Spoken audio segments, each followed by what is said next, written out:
I'm Anna Webb. Welcome to A Dog's Life. Hey,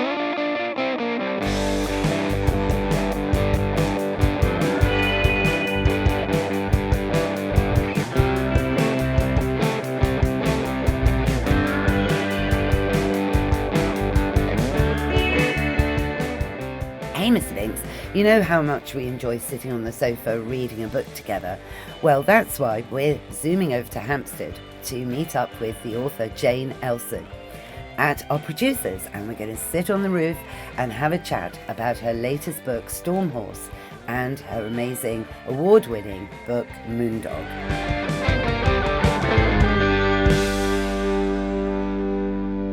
Hey, Jane Elson, welcome to A Dog's Life. Thank you, it's lovely to be here.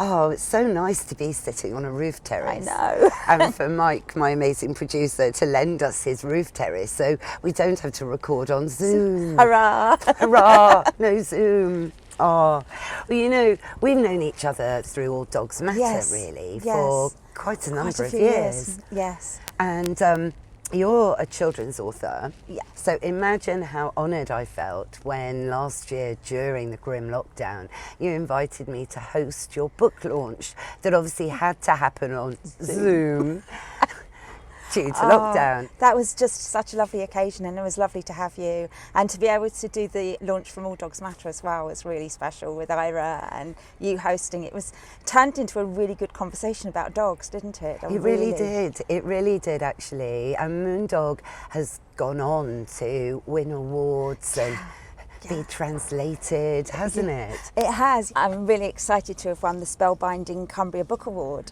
So I've been doing a virtual tour of Cumbria since then, visiting schools on Zoom. So yes, it's been very surreal and lovely. Amazing, amazing. And Moondog, tell all the listeners really about Moondog, the theme and the inspiration for it. I had this image in my mind of a young boy who got into bad company and vandalised a building and then found puppies in this outbuilding and knew he had to do the right thing. That was the starting image. And then the whole story came to me with the whole puppy farm thing, and the research was heartbreaking. So I talked to Mark Abraham, Lucy's Law, learned all about Lucy's Law. Ira was a wonderful inspiration. Ira Moss, the general manager of All Dogs Matter, she was amazing with helping with the research, because there's a rescue centre in Moondog and I wanted it to be run as rescue centres are. So she was valuable, so valuable. And there were so many wonderful documentaries like Sam Poling and heartbreaking research. Yeah, that documentary really wasn't. That was the 2016 documentary that won awards. Yes, the Panorama. BAFTA, documentary that totally, said it as it was and revealed the real horrors of puppy farming. That was so appropriate last year because of the puppy boom. People say that my books always hit the zeitgeist, and just as Moondog was coming out, the puppy boom happened, and all these terrible stories about people getting puppies online and gosh. Yeah, and the tour I'm doing to speaking to children, they're the next generation of dog owners. So if I can get it into their minds, what questions to ask when getting a dog, how to look out for these people. So I make them dog detectives. Yeah. So they have to find the right questions. Well, I think it's really important in terms of education, most definitely. But I love the lead characters in Moondog. I loved Moondog, actually. Thank you. Because Daniel, the lead, he was dog mad. Marcus in Moondog. Marcus. So I'm confused. It's easy to. I know. So we'll segue in a minute to your laytest book, which I'm still reading. So I can't give away any spoilers, James. I haven't quite got there, but I'm on tenterhooks. Tenterhooks, you probably know the bit. I'm quite close to the end, but we'll segue that.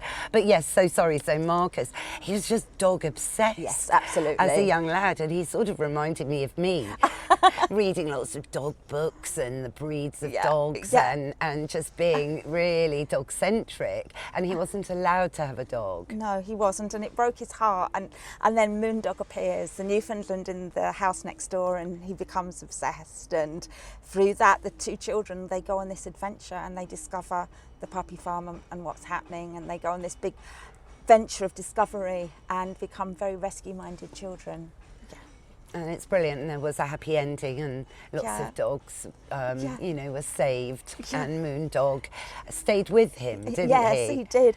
And I hadn't met a Newfoundland because I live in Kentish Town and it's very urban. So I went to discover dogs on a mission, and I met this wonderful lady called Dawn.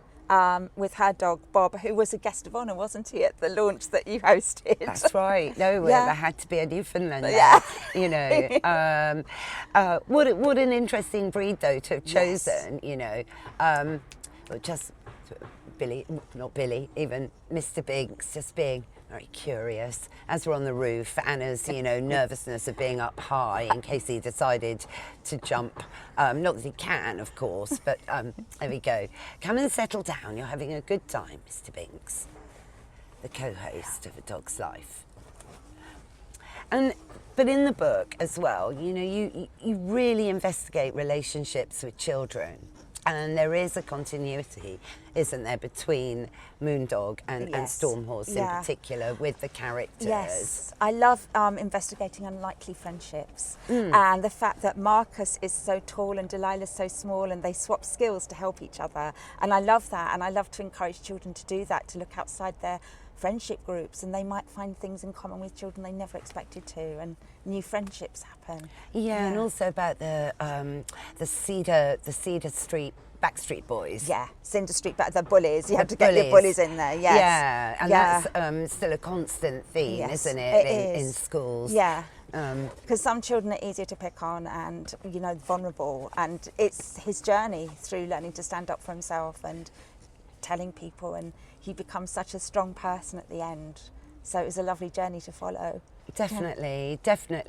But your journey, through school, it's not been easy. No. And all of this is reflected also in your books. Thank you. Yeah, I was an undiagnosed dyslexic, and I was told I was so stupid I would never achieve anything. So I was totally written off at school. Gosh. So I still have to pinch myself. I've won 10 literary awards now, and I have to pinch myself, and they mean so much to me, because this is the girl that got 5 out of 10 for her essay Stupid Mistakes. So I never thought I could become in red pen, of course. I used red pen then. So the fact that this has happened to me is, I really do have to pinch myself. But you write so well, Thank you. they're I suppose they're not really children's books, are they? It's a bit like when you go and see a Disney cartoon. There's so many levels that you can, absorb from it. Yeah. So they call it middle grade, so it's 8 to 13, but so many adults read my books, so many, and teenagers, and I love that when different people have read it and said, oh, I didn't expect to enjoy a children's book for that age group, and I absolutely loved it, and then they go and recommend it to everyone. And also, because my books are about issues, I love the fact that adults read them, because they can put them in front of a child who needs it. For instance, Will You Catch Me is about a child of an alcohol dependent mom, and so many adults have put that book in front of children who needed it. So yes, that matters. So it's that lovely. does matter. And also, though, you mentioned your dyslexia, yes, but the books are produced, aren't they, to help children with reading difficulties? Yes. Well, it's very important, the font for me. So Moondog, we chose a very dyslexic friendly font so that it's easy on children's eye. And yes, Stormhorse. So we went to a lot of trouble with this. I'm so proud of it. At the beginning, I've written a letter to encourage reluctant readers and dyslexic readers to read it in small, manageable chunks. And we've chosen a dyslexic friendly font. And also Michelle Brackenborough, who is a genius designer, she's put wonderful designs to break up the words so that there's never too much before a child comes to an illustration, which makes it more pleasurable for them to read. Yeah, sure, but also pleasurable for a grown-up. Yes. I'm whizzing through Stormhorse. Thank you. And again, it's got a similar look to the front cover. Yes. So, you've got a series coming out. This will sit very proudly alongside Moondog as, definitely themed Jane Elson. Thank you. Keith Robinson did the artwork on the front. He's such a beautiful illustrator. And so what was the inspiration for Stormhorse then? I've always loved Seabiscuit, the story of Seabiscuit. I know, me too. Seabiscuit's my hero. And for those who don't know Seabiscuit, he was a horse in the 1930s with knobbly knees, a funny walk, and he lost the first 17 of his races. And a wonderful horse trainer called Tom Smith, they called him the Horse Whisperer, could see something in him. And he says the first time he saw Seabiscuit nodded. And they saw something in each other's eyes. And he paired him with Red Pollard. He was a jockey. He was too tall to be a jockey, and he was actually blind in one eye. And those two, they started to win and win and win. And of course, this was the Great Depression, when people had lost their homes, their jobs, they were living in cars, they were living in shacks. And he became the hero of people who'd lost everything, because they thought, if Seabiscuit can win, so can we. And people loved. He had more newspaper coverage than President Roosevelt, Hitler and Mussolini. He had more newspaper coverage. I love that. He was so famous. Well, he reminds me a bit, the dog version, I think, would be Rin Tin Tin. Yes. He's one of my heroes, really. He had such an impact. I mean, not least, Warner Brothers wouldn't be here today if it hadn't been for Rin Tin Tin. Wow. I know, 'cause he brought in so much to the box office. He saved them from bankruptcy. Gosh. I know. That's extraordinary. fascinating. He's the only dog to have had his death announced globally. Wow. There was a minute's silence across the world when Rin Tin Tin passed. Yeah. Oh, I I found know. myself tearing up at that. That's I know. so emotional. But he died before 1930. I know, I think he died in 1937. He was 17, so he was born in 1916. So 26, 28, 29, 31, 32. 34, about 1934. Gosh. Yeah. So again, the Yeah. similar time Yes, of yes. the mid-1930s. People need heroes, and animals are wonderful heroes, aren't they? They're Yeah, wonderful heroes. and he, a bit like Seabiscuit, he epitomised the American dream, Yes. that you can achieve Yeah. great things from Yeah. nowhere, being Yeah. the underdog. But when you think what's happened lately with the pandemic, children need a hero. So it seems the perfect time to tell the story of Seabiscuit again, Yes. reacquaint. And something exciting happened. I managed to trace Nora. Who's Nora Nora? Pollard is Red Pollard's daughter, the jockey's daughter. Oh, wow. And I wrote to her, and I got Stormhorse to her, and she said it's an extraordinary book. And she said that her father wasn't a proud man, but she felt sure he would be proud to be in my book with Seabiscuit. That's the nicest email I've ever had. It's a landmark email, to be honest with you, It's Jane. a direct link to history. It feels wonderful. Yes, a direct link to history and, to a story that's perhaps fading a bit. And there was the great film of Seabiscuit Yes. with Jeff Bridges. Laura Hillenbrand, because the story lay hidden in history. Right. And then Laura discovered it in a newspaper and wrote the factual book, and it went straight to the New York bestseller list, to the top, and then they made the film.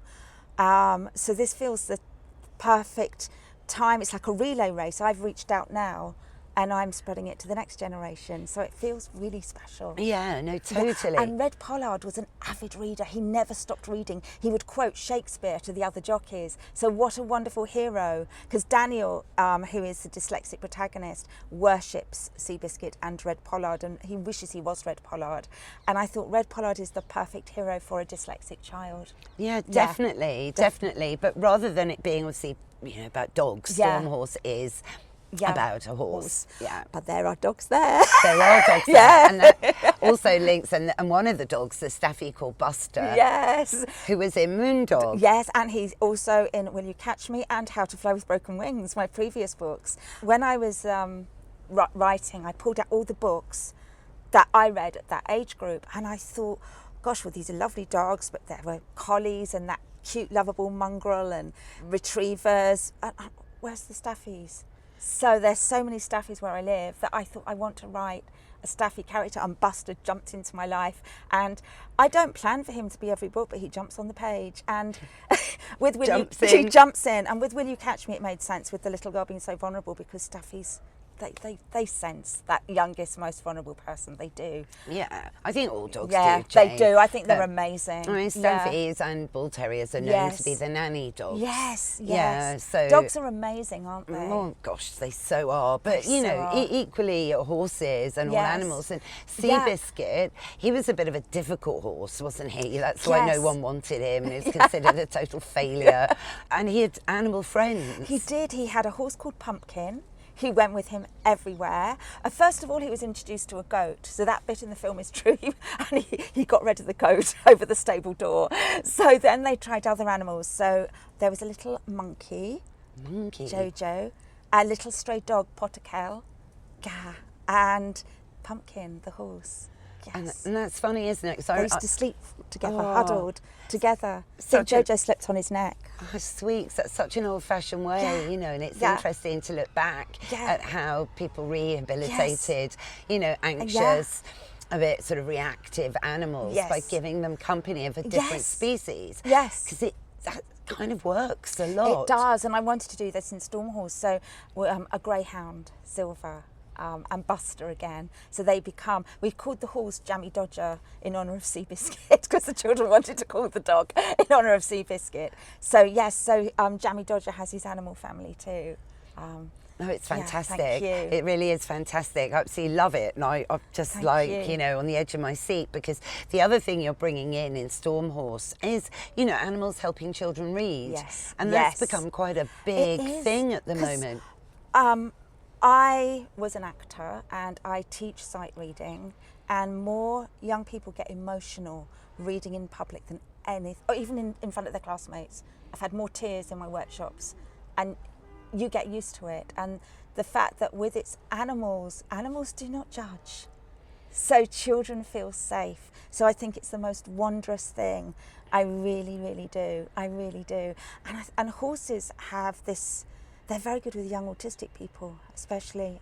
You know, I've read and learned, and I think they have so much understanding and empathy. Sometimes animals have so much more understanding than people, don't they? Well, they really do. They sense it. Well, they do. They sense it, and they don't mind. No. You know, and they just want to help. And I think they do sense if you're a little vulnerable, and they see something of themselves in you. Yes. And absolutely, you know, riding for the disabled. Yeah, and, exactly. You know, and when I've got a young person over their fear of reading aloud, it's the most beautiful feeling, and I think, gosh, if only I could have had a dog or a horse there, I think they'd have got there sooner, to be honest. Yes. It is really interesting, you know, particularly lockdown and everything. We've all been so cooped up, and we've turned to dogs and other pets to give us the companionship. I used to read to my rabbit Flopsy and Did my you? guinea pig Tinker. Tinker. He was a little monkey. And I used to do my drama pieces to them and read to them. Oh, that's so sweet. I love guinea pigs. Oh, they're such characters. Yes, I had one called Squeak. Oh. I know, my dad built him this amazing hutch. And that was really funny. So it had like a drawer, so I could just put him in one side and then pull the drawer out with all his, you know, poops and everything, dispose of that efficiently, and then put the drawer back in. It was this most mad homemade hutch. Oh, that's brilliant. I know now they keep guinea pigs and rabbits separate, but when I was a little girl, they often lived together. And my guinea pig used to ride around on the rabbit's back in the summer and hide underneath him to keep warm in winter. Gosh. He wasn't daft. No. Bit of a Seabiscuit. Yeah, definitely. Oh, no, he loved that. But, you know, it is interesting then in, you know, your reading. Have you ever, you know, done a session with children and brought in a therapy dog? The school I did an event in this morning have 2 therapy dogs. Oh, wow. I worked at the Moat School for years and years, which is a school for dyslexia and other SEN, and they have a dog there. So the dog came into one of my sessions, which was really, really lovely. And did you notice a difference? I think, yes. I think children, it's a distraction, and the dog's not going to say, you've read that word wrong, or anything like that. Exactly. They don't care. They just like to hear your words. And in fact, my rescue cat was blind, and he used to love me reading to him because my spoken voice was his whole world. Aww. So, and they love laptops, cats. They love the warmth and the low hum they give out. So they, you know, he used to come and listen, and I used to read and loved it. They loved it, yeah. In fact, I show a picture of my cats looking at my laptop, and I put cats checking my spelling, and I use that when I'm talking to children, and they go, what? And I say, yeah, I can't spell. And then that leads on to the whole thing. But it's also, you know, a bit of triumph over adversity going on, I think, which in your books, which is that inspiration that things can change. You can move through a pandemic, get through to the other side. Yeah. The most exciting thing, there's an organisation called Women Beyond the Box, and it's so exciting that I was voted as one of the top 50 neurodiverse influences, which was really exciting. I wrote a letter recently, a letter to my young dyslexic self, which was on social media, and if only I'd have known then when I was 9 what was going to happen, and that the world would start to recognise neurodiverse brains, I mean, which is a wondrous thing, because we need all sorts of brains to work. Definitely, definitely. You know, otherwise the world would be a Yes. very boring place. Yes. You know, very boring. No, I think it's so inspired actually. But also, I guess it's brought you more in tune a bit Yeah. with animals through some research and, definitely. you know, particularly going back into the Yeah. archives of Seabiscuit. I'm really jealous. Oh my gosh, I've spent about a year and a half researching Seabiscuit. Absolutely in love with Seabiscuit. But there's a horse called Winston who I visit, and he loves to lie down for a nap. And so the picture on the front of my book is inspired by Winston. And I just noticed the difference to my well-being when I'm with Winston, because he is so calming. So he was a big influence on me making a reading horse. Yes, Yeah. I really Yeah. love that actually. Which I think it's something to do with the size of horses, that you really can't be excitable around them. No, You no. know, and they are definitely bigger than you and Yeah, stronger. yeah. And but then that brings out the gentleness, and I think it's Definitely. more magnified, really, the energy between you and a horse. Definitely. I do agree Yeah. there in a way. They really do. And Winston is just such a gentle giant. He's so gentle, and it just makes me completely, whatever's going on with my writing and deadlines and everything, when I'm with Winston, calmness. You have to be in the Yeah. moment because, Yeah. you know, a quick movement or Yes. something, it could Yeah. spook him, or you need Definitely. to really respect the horse. Yes. Yeah. I love animals. I know, absolutely. And I guess, you know, delving deep in going back to Moondog and the puppy farming, Yes. Oh gosh. that must have been It was hard research. yeah, and also hard writing it, you Yes. know, because Moondog wasn't all happy, was No. it? No. I mean, you cut it like it was. It's there was a important. death, wasn't Yeah, there? I had to do that. I had to Yeah. be realistic. Yeah. I was caught 15 years ago. I was very, very worried about this little kitten in a pet shop, and I did what a lot of people do, rescue it from the and she died the next day. And that was my big journey, because I ended up at the vet's. Daniel Parry, he was so kind, 4 o'clock in the morning with my pyjamas and my coat over the top and this dying kitten, and he was amazing, and he told me to organise my thoughts. And he said, in a nice way, he said, right, what we need to do is tell the pet shop what's happened. They couldn't have cared less. They're no longer trading, thank God. But they just threw, have 2 other cats. And I said, no, I've come to tell you that the kitten had E. coli, so the other kittens in the litter might. Anyway, I donated all the stuff to Cats Protection, and they said you'd make a good fosterer, and that's what started me on the whole rescue. And then I met Ira and All Dogs Matter, and I love being an official friend of All Dogs Matter, and just changed my life getting that little kitten. So little Crayon, she has a legacy. Was that her name? Yeah, little Crayon. Oh, Yeah. that's so sweet. Little Crayon. This is what animals do, you see, Yes. and they enrich our lives. And you meet people. I wouldn't have really met Mike, you know, who's here, and Mike Hansen, producer of A Dog's Life, if it hadn't really been for dogs, or yourself, Jane. And it just keeps the world more It's lovely. interesting. We've had lots of fun judging at various All Dogs Matter events, haven't No, we? I know. A lot of It's fun. always so competitive. My gosh, everyone gets so competitive at those dog shows. Yes. And you just think, oh, God, it's just impossible. It's almost close your eyes and circle round and point at someone. It's, you know, it's near impossible to choose. I hate that bit. I must say, hate that bit. What have you got upcoming, do you think? Oh gosh, I've got to generate some new ideas for books, so I'm doing that. I'm busy, of course, on my virtual tour at the moment. With Stormhorse?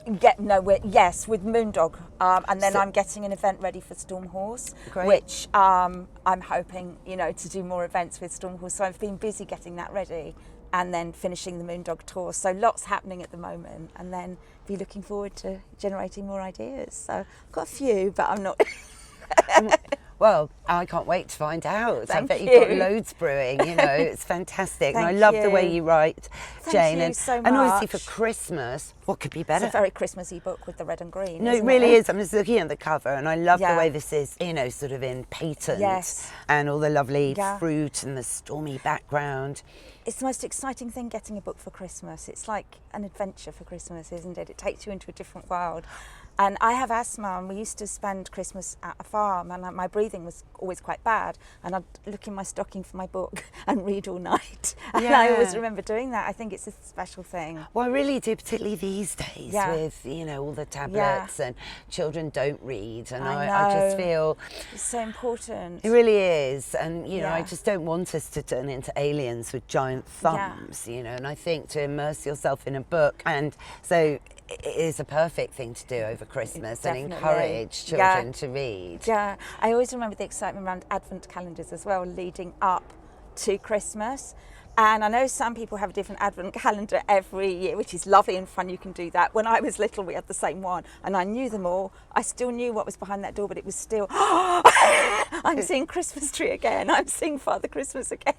Well, they get more and more elaborate, don't they? There's some beautiful ones out there, really beautiful. Yeah, and I think they're key to the tradition of Christmas. Definitely. Yeah, and I think there's a lot to be said for that, tradition and history and everything. Because I think perhaps that's lacking a bit. I think so. Do you think so? You've got more contact going into schools with children, but what do you think? Do children get excited about Christmas now? I think it's really good to bring children back to the simpler things as well, to get them away from their screens. Oh, yes. And how lovely to open a actual calendar and have a look. And I know. It's a lovely thing. And, I think it's important. I think children do get excited, but I think it's important to remember the simpler things can also bring you excitement as well. And yes, and really trigger the imagination rather than just putting a book will trigger the imagination. Exactly, rather than grow. Putting it into Google and getting Google's answer for everything. Yes. Which, it's not stimulating the brain, is it, in any way?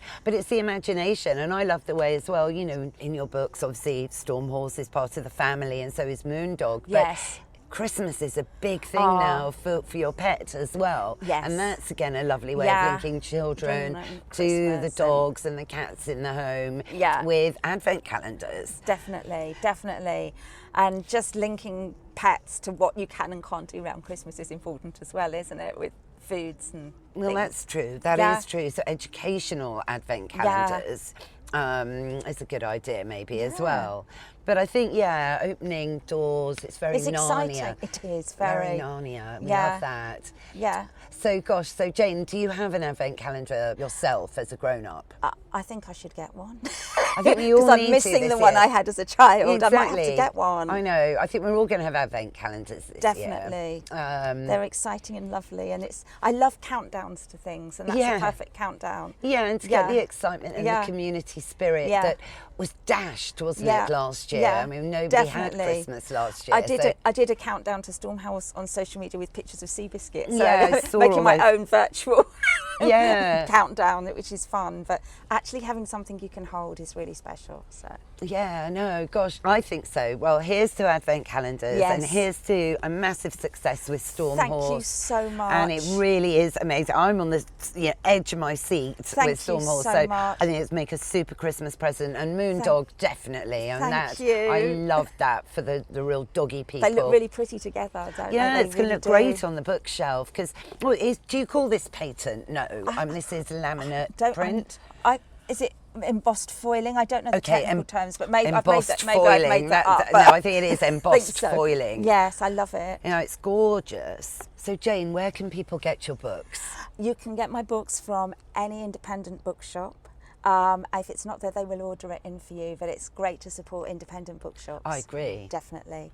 Yes. And who's it published by? I should know. Hachette Children's. Hachette. Yes. I always call them Hatchet. It is Hachette. Yes. Hachette. Yes, so they are my publishers, and my editor is Naomi Greenwood, and she's absolutely wonderful. So, I love working with her so much. Really. Oh, well, it's great to have a great team around you, and I guess you can get it online as well, though, if you. Yes, you can. Yeah, you can. Oh, we love it. Thank you so much, Jane. Thank you. I've had a lovely time. Thank you. That's our show, Mr. Binks. What did you think? Yes, it was heartwarming to learn about Seabiscuit, an icon that's been brought out of history in time for Christmas. What's that? Oh yes, it is time for Woof of the Week. I think it really is heartwarming to see animals helping children learn. Thank you for listening, and I hope you all enjoyed it. If you did, please rate and review the show wherever you tune into your podcasts. Thanks again to Jane Elson and for delivering such great books. You can find out more about Jane in the show notes. Thanks, of course, to Mike Hanson, my producer. You can find out more about him at Pod People UK.